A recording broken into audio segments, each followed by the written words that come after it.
Ladies and gentlemen, please welcome Pavle Tabandzelic, ML Ops Engineer at Raiffeisen Bank, joining us to discuss a crucial topic in the realm of data unit tests for data with Deequ. Raiffeisen Bank is a platinum partner of this year's conference, who have significantly contributed to achieving everything we envisioned. This is another milestone in our long-standing collaboration, and we hope that there will be many more. In today's landscape, data forms the backbone of every business decision, and its accuracy is paramount. Pavle will dive into how Deequ, a system leveraging declarative API, combines standard quality constraints with user-defined validation code to enable unit tests on data, akin to software engineering practices. With its ability to efficiently execute constraint validation using Apache Spark, this talk sheds light on ensuring data accuracy without relying on customers and testing framework. Let's explore the importance of data validation together with Pavle Tabandzelic. Pavle, here you go. Thank you.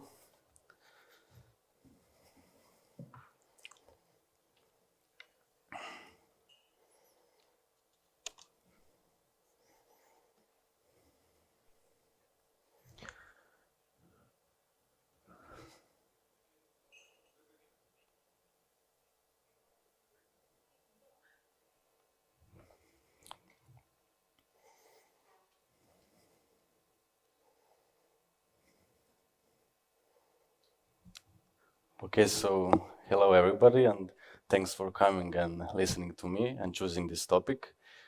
So as you can see, my name is Pavle, and I work at Raiffeisen Bank as an MLOps engineer. And I'm here for about a year and a half already. And day to day, I usually work on building and maintaining the architecture that is responsible for deploying various kind of workflows for ML and data processes to production systems. And today's talk will be about the unit tests for data with Deequ system.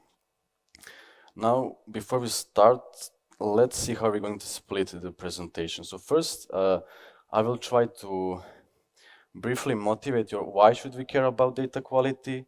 Then I will tell you a bit about data quality literature and data quality dimensions, and then we will move towards the actual Deequ system, tell about the inspiration about it and actual components. We will finish it off with a live demo with actual code examples. So as I already said, today's topic is Deequ, and Deequ, or what we call unit tests for data, is mostly aimed at somehow very neglected topic these days, which is improving data quality and data modern architectures. And here I'm mostly talking about the architectures that uses something like Delta Lake or data flow engine like Spark. So if you're already using something like, I don't know, MLflow, Feature Store, Delta, or Spark, most likely you're on the Databricks platform, and Deequ should be really interesting for you. Now, I know this is not very trendy and hypey topic like the latest tech buzzwords like generative AI, ChatGPT, or AGI knocking on our doors. But we should really look at the data quality as a reliable friend that we can always depend on. And also really appreciate you coming for this topic today. Now, before I try to get you motivated into data quality, let's say a couple of words about data first. So I think it's pretty clear that data do not live in isolation. So it connects the source model with any kind of downstream process or the use case, such as BI application, ML model, data application, web endpoint, so really anything. But it's also really important to stress that it's not just the connection between these objects, the link. We should look at the data as a living entity. So it has a state, and its states updates with every pipeline run, every code change, every change in the upstream process. So it really, data is also not only just a table. So it's a collection of data that grows over time, and alongside with it associated metadata. And of course, as assets evolves, it creates and collects more and more data and metadata about it. Now we should ask ourselves, why should we care about data quality? So I will stress 3 different dimensions here. And the first one is impact on the business decisions. So as everybody is always saying, data is at the center of the modern enterprises and institutions. Everybody relies on the data to guide every single business process and decisions. And since we all serve the business and help them with making decisions, automating decision making, any kind of missing or incorrect information could seriously compromises any decision process that is made downstream. And this is especially true for the very large organizations that has very complex structures and complex dependencies that can be on the team level, on the pipeline level, on the code level. So it's really important to think about it. Next thing is impact on the machine learning models. So, you know, I've read a couple of papers and a couple of blog posts, and everybody's always saying that today there's a trend towards automation of processes and business decisions with ML techniques. Now, these ML techniques, or if I can call them the machine learning models, they're highly sensitive on the input data, as the trained or deployed models rely on very strong statistical assumptions about the input data and the data that the model was trained on. And any kind of subtle error which is introduced by changes into data, first of all, is very hard to predict, and second of all, it could lead to wrong predictions, and which leads to wrong decisions. So next thing, which is also really important, that it's pretty obvious today that biggest impact on the performance of the models, it's not using some fancy hyper-tuning optimizations, algorithms that will get you the last drop of your success metric or cost function. It's more about the data. It's about the cleanliness of the data, and it's about the volume of the data. And this is, so as you can see on this image, so this was really stressed by I stole it from Andrej Karpati from one of his talks, that he's really stressing the difference as working at the research positions, or university or just online tutorials. It's always about the models and algorithms, but when you get to the real world or to Tesla, it's all about actual data sets. Now, the third dimension is operational stability. So I think that today people are doing fairly good job of handling the code changes with, development to production environments, separation, CI/CD with unit testing, linting, and some bigger tests like integration tests. But something like this is really missing for the data, because just like code, data is also at a very great risk of changing, introducing errors, introducing bugs. It's touched by people, and whenever you have people, it's very prone to the errors. So data also comes from many different places. It can be in relational databases. It can be in distributed file system like HDFS. It can be behind REST API, or it can just be scraped from the web. Also, it comes in many different formats. Now, most of these systems do not support any kind of integrity constraints of the data or data quality checks. Most of the time, there is no even schema available for the data, and data is consumed in a schema on read manner, but particular application takes care of the interpretation of the data. So just how we handle the code changes, something like that should be also done for the data. Now, let's say a couple of words about the data quality literature. And the quality of data can refer to the extension of the data and to the intention of the data. Extension of the data is mostly concerned with actual data values. So we want to check that our actual values of the attributes, while intention of the data is more concerned with metadata level part, for example, schema. And Deequ system is mostly concerned with extensional data quality, and as with everything else, there's a lot of studies and methodologies about external data quality, but we will have a look at the most common one, referred to as dimensions. So here we have first completeness. Completeness refers to the degree which entity requires to describe a real-world object. But simply put, this is just, completeness is a measure of null values, and null values usually represent the missing values. So null values usually is interpreted as a missing value. Then we have consistency. Consistency is the degree to which a set of semantic rules are being violated. We have intra-relation constraints and inter-relation constraints. This simply means that we want to make sure that our values of attributes are consistent. For example, if you have an ID column, you always want to make sure that it's unique. You want to make sure it's a string data type. If you have, for example, some numerical column like predictions, you want to make sure that's always within the range of 0 and 1. You want to make sure it's always numerical data type.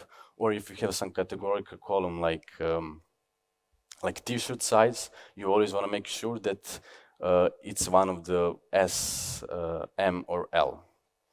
Then we have accuracy, and accuracy is correctness of the data, and it can be measured by 2 dimensions. So we have syntactic and semantic. Syntactic accuracy compares the representation value to a definition domain, while semantic accuracy compares the real value to a real-world object. This just means that, for example, if we have attribute color and value red, that means that it's syntactically accurate.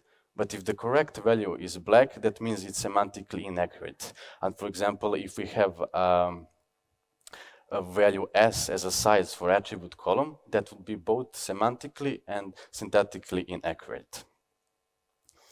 So these are the 3 data quality dimensions that Deequ uses to create their constraints on the data. Now let's move to the Deequ system.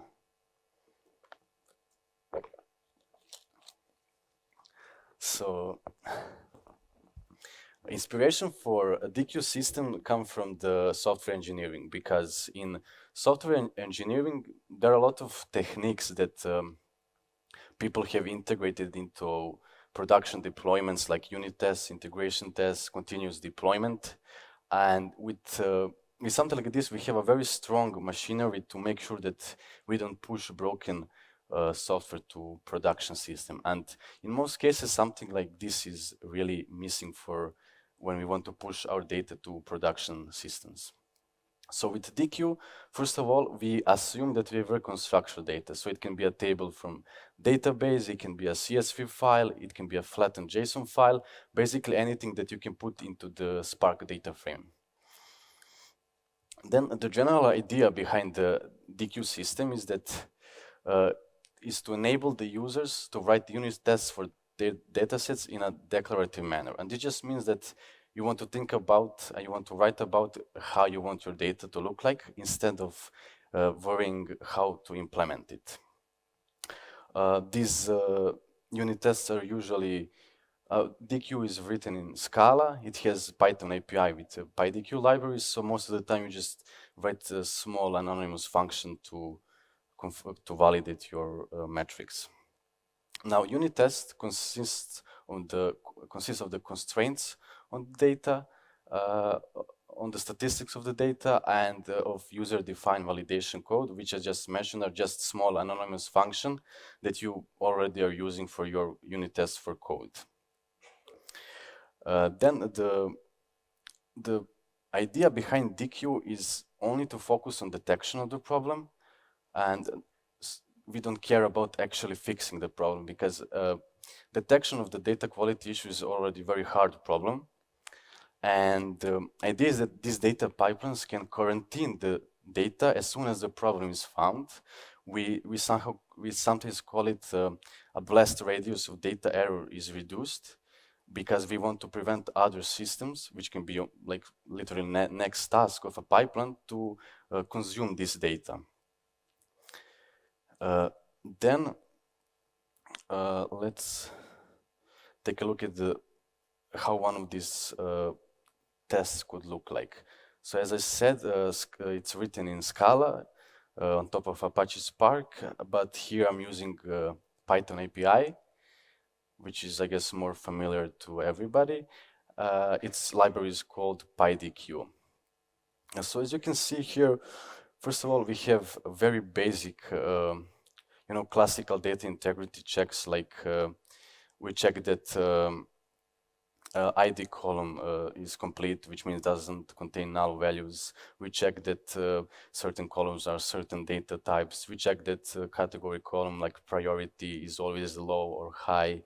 We check that some numerical column is not negative. So these are really basic and classical data integrity constraints. But also what's really important for Deequ, it has this support for sketch-based statistics. And sketch-based statistics are just using the algorithms to get the solution in very more efficient ways. You get the approximation, you don't get the exact solution, but it's way more efficient, and it's just a trade-off with the resources like memory and the computation time. And of course, when we execute here we have verification and the run. When we execute the method run, it's just Deequ takes these tests, translated into Spark jobs, which is run as a optimized set of aggregation queries. Then we get back the metrics, and after that, these assertion functions, which are just these lambda functions, are executed. Now let's look at all possible constraints that we have. So this is why I actually was talking about data quality dimensions, because as you can see here, it's also how Deequ splits its constraints. So we have this dimensions completeness, we have dimensions consistency, and as you can see, there's a lot of these sketch-based statistics, such as anomaly, correlation, predictability, alongside with very classical data integrity constraints. Now let's move to the Deequ. So Deequ is composed of 4 main components, and first one is the metrics computation. So basically, Deequ calculates data quality metrics that we want to validate on our data. It uses Spark to read from sources like S3 and compute these metrics as a set of optimized queries with the Spark engine. Now, there's 2 ways to actually calculate these metrics. So it's not just that you want to validate your data, you can also use Deequ to calculate these metrics and get insights about your data. So you have these analyzers objects that you can use to calculate whatever metrics you want, and you also have this profiler which you can use to get very basic data quality informations about your data set. So you just input your data set, you get basic constraints. Second one is constraint suggestions. So most of the time, if you're working with very large data frames, very wide data frame, it's very hard to make those initial constraints, especially if you're not aware of your data, if you're not familiar with your data. So this feature of Deequ is really a game changer, because basically if you don't want to go through the data and get some insights, some key findings, you can just input your data to this component, and it will return a very nice list of actual constraints that you can use to validate your data. Next one is constraint verification. So as a user, you care about writing these unit tests to validate statistics of your data, and Deequ takes care of everything else. So it just takes your code in a very optimized way, executed on the distributed way on the cluster, and returns those metrics. Now this constraint verification has this verification object, which is like the main entry point, and it also has this data quality report that we can use to actually check the tests and assess if something is failed or successful. For example, practical approach would be after every run, you use Airflow to send the failures to the Slack or to the email. And the last component would be metrics repository. So this is like under the hood object of the Deequ, and it's used to store calculated metrics over the time. First of all, it's very efficient because it won't recompute the stuff that already exists. Also, it is used for anomaly checks, which I will explain later. So we can always compare the metrics from the time before. Now, this is how like main workflow would look like. So basically, you have some data, and you have this verification suite as main entry point. And in verification suite, you specify on which data you want to perform tests, you specify the metrics repository, and you also add these checks. Now, how do you add these checks is really up to you. You can use like data quality dimensions to split the checks between different type of constraints. You can use some business logic to split the checks. For example, in our case, we have implemented this solution for our inference pipelines, and we have split these checks into the fact checks and the anomaly checks. So first of all, these checks on the right are just basic checks that are assessing the current data frame, the values of the current data frame, while anomaly checks are used to make sure that the data frame is actually consistent. So for example, we do batch scoring, and every month when we have our data ready, we run our tests that make sure the data is consistent to the month before and the month before and the month before. So not only that we are sure that how our data look, we are also sure that it's consistent over the time, because data changes over the time.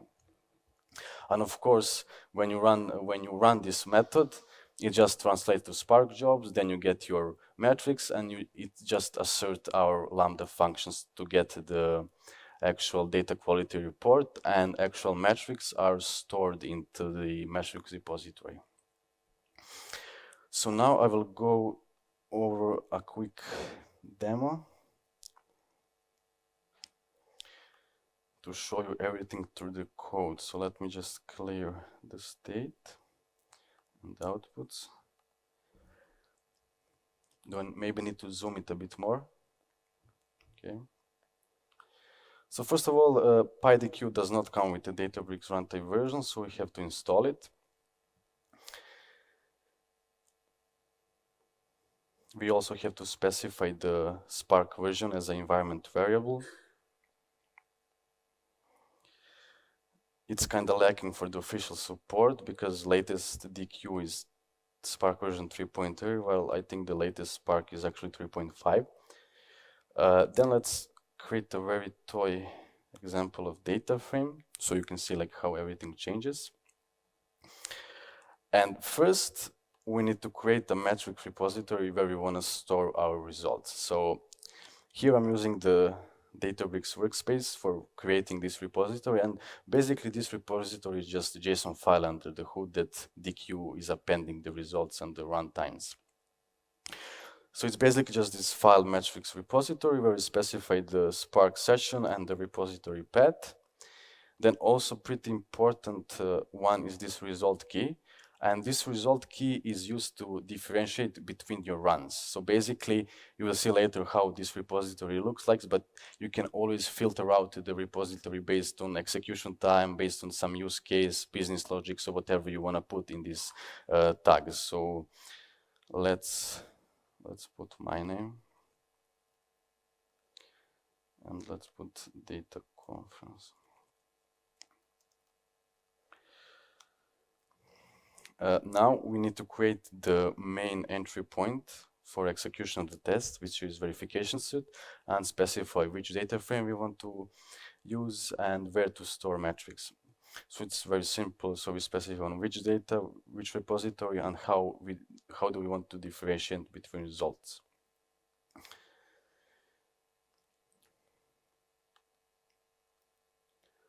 After that, we can come to the actual checks. And first, let's add to our verification some very basic constraints, such as customer IDs doesn't have null value, is distinct, it's not negative, mean value of age is more than 25, max age is 65, and minimum is 18, and city is always either New York or San Francisco.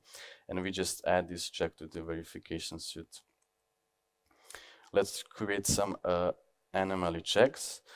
So this relative rate of change strategy and size is basically just saying that if size of data frame has increased by 10% or decreased by 10% from the previous run, I want it to fail.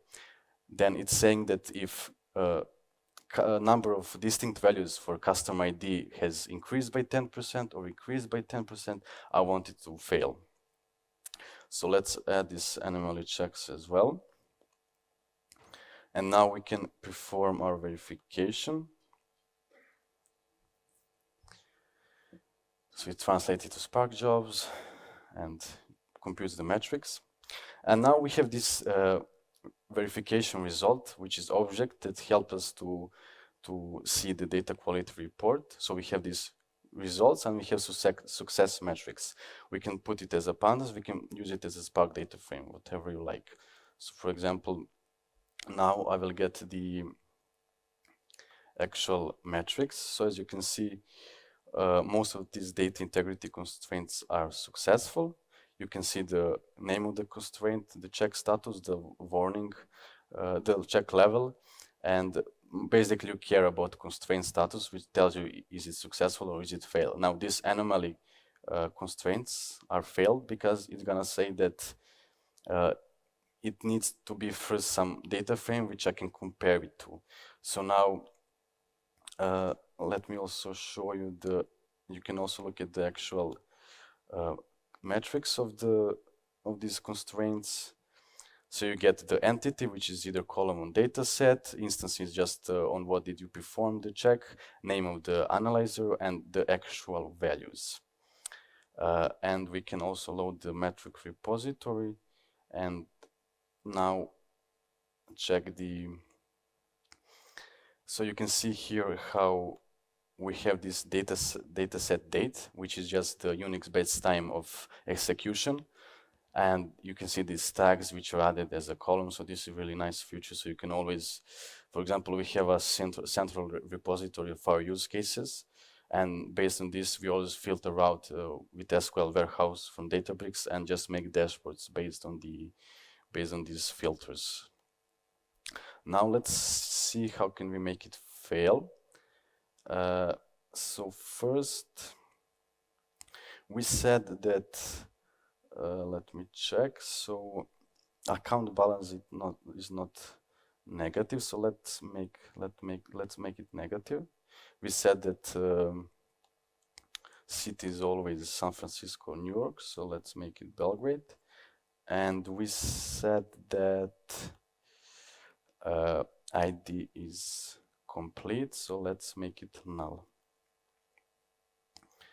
Now we have to again create this data frame. Let's make another tag so you can see how it's differently generated. And again, just add constraints, add the checks, add anomaly checks, run results, and let's see it fail. So now we can see these failures. You know, also you have options to put the hint after the check, so this hint will be represented into this constraint message when it fails. So as you can see, the anomaly check also fails because the new data frame has 3 distinct values for customer ID, where the last one had 4, and so the change is 1, which is like 25%. We said 10%, so that's the whole point. And now we can again assess the actual metrics. And now let's see at the metric repository to see the new run. So you can see now we have both mlconf, Milos, dataconf, and Pavle, and we can always filter out based on the either analyzer execution time or these tags that should always be some kind of business logic that you can separate your runs. And I also wanted to show you this suggestion component.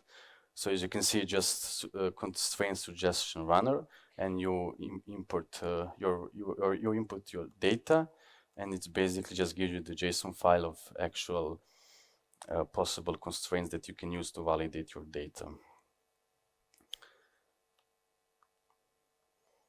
Also, it gives you the code for the constraint, the rule description. Like really, it's really descriptive.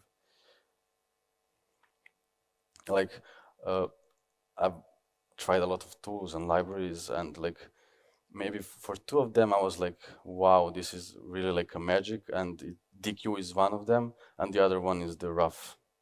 So yeah, I really like Deequ. Oh.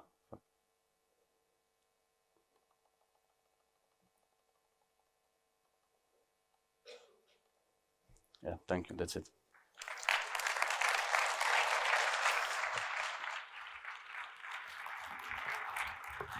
Thank you, Pavle, very much. Oh, we have some questions. Hey, thanks for the great talk. Really enjoyed it. I have two questions. One is, how did you decide on Deequ versus other data testing frameworks like Great Expectations? And the other is, can Deequ be applied on the cloud, deployed on the cloud, as part of a Spark ETL process to check the data as it comes in at the end of the ETL process before being packaged into a data warehouse or data lake? Okay, so we decided, yeah, we were thinking about like Great Expectation Deequ, but for our use case, Great Expectation is kind of very bloated, you know, it's too huge ecosystem. While Deequ supports our like Spark Databricks, it's created by the AWS lab, so it's also fully integrated with AWS Glue and all of the ETL tools from the AWS. But mostly it's about this anomaly check, which allows us to make our data consistent, and we can always compare it to the, you don't need to always compare it to the previous run. You can always set like a single data profile and just always compare it to that one. But we just compare it to the, like some of the previous runs, so we make sure that we always work with the consistent data in the production. But can it be deployed on the cloud? I didn't understand the answer. What do you mean by deployed on the cloud? To check the results of ETL processes. It's created by AWS Lab, so it's fully integrated into all of AWS services that requires ETL processes and data quality checks. Excellent. Thank you. Thank you. Thank you very much. Yes? Hi. Hi, thank you. A question. So it runs on top of Spark. Are you able to use anything else? No, it's just a Scala API on top of Apache Spark, yeah. Okay. But as I said, there's a Python API with PyDeq, so it's just a binding. But yeah, it's always executed as a Scala on top of Apache Spark, yeah. Thank you. Thank you very much.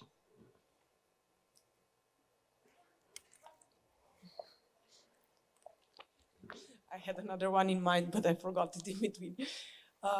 So then what do you do at your company if you have a fail on certain check? What do you do with this data? Do you discard it or maybe discard certain attributes? Well, for now, we just notify our email, but usually it's very consistent and it didn't happen that we really had some failure because right now it's only on it's implemented for the inference scores, which is just predictions and ID.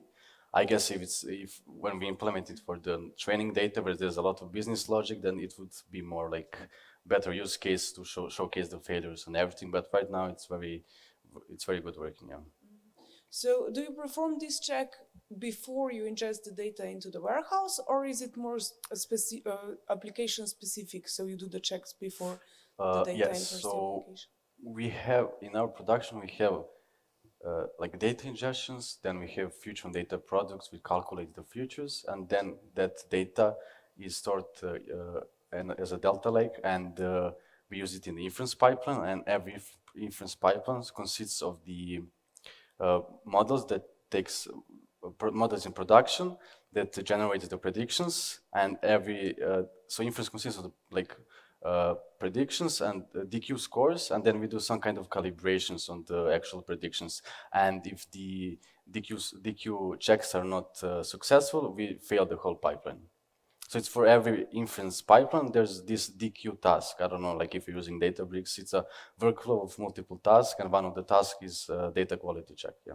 Thank you. Thank you. We can have one more question here.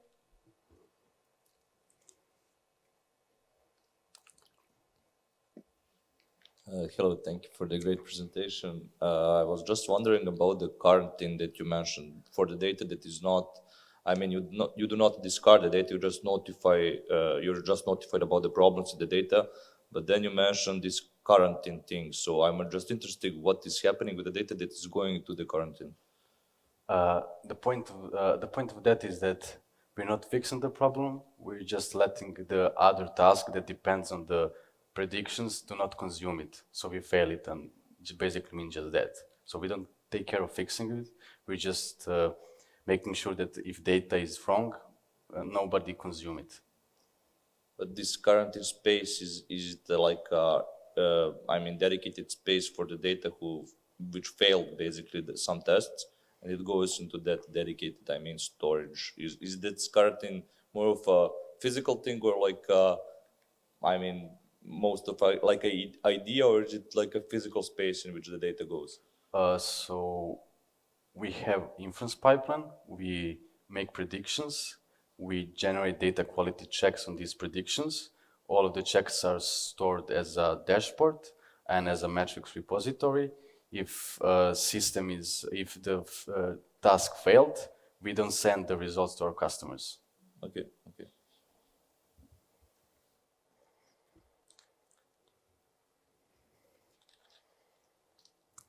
No, we have. Oh, okay. Hi. So you actually perform, so this Deequ performs check on a batch of data. So is it able to detect, for example, if one data point is failing, is it able to detect which one so that you can... No, basically if you have 5 examples and check for example, it's distinct. If you add another example, it will just say 70% of failed because it has to be one. We just mean one data point out of the 5, which is like 20%. So it would say like 80% is good, and there's one data point that's missing. But so it's not saying like this row failed because of this and that. So basically, if you have one failed data point, basically the whole batch is failing. Yeah. Thank you. Thank you. We have one more question, right? Here. How do you orchestrate Deequ runs after in the pipeline? And do you have to run it in batch mode or can it be in production and triggered to run periodically or triggered to run whenever new data arrives? So it's a part of inference pipeline. And we schedule our inference pipeline by censoring the new data arrival with Databricks. Thank you very Thanks. much. Do we have more questions? No? Pavle, thank you very much. Thank It was you. beautiful. Oh, your laptop.